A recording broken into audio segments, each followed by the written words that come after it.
খবরদার রান্নার বদনাম করবেন না কখনো। রান্নার বদনাম করেন নাকি?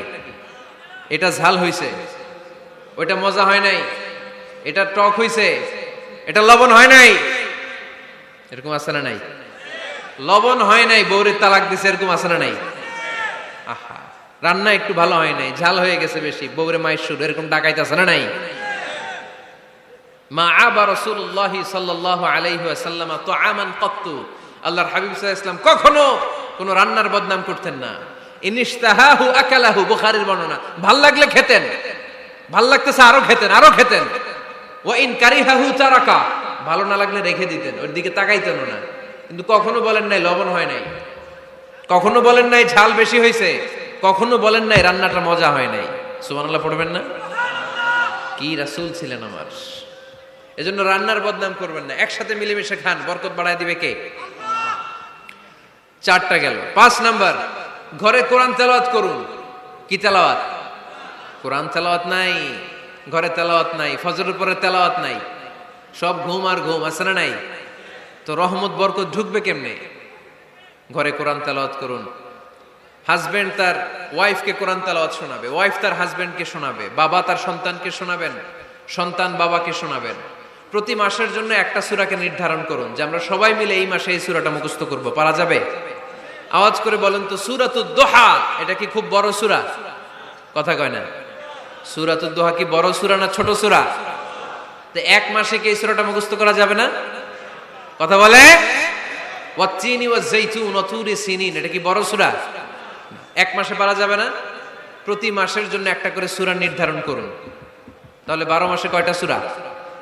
আওয়াজ করে বলতে হবে, 12টা সূরা। প্রতি মাসে একটা। আজকে তো 31st নাইট না? কয়টা বাজে? হ্যাঁ, আরো সময় বাকি। 12টা বাজতে বাজতে আরো দেরি অনেক। এখানে পটকা টটকা ফুজায় নাকি? বোমা টোমা কিছু নাই না?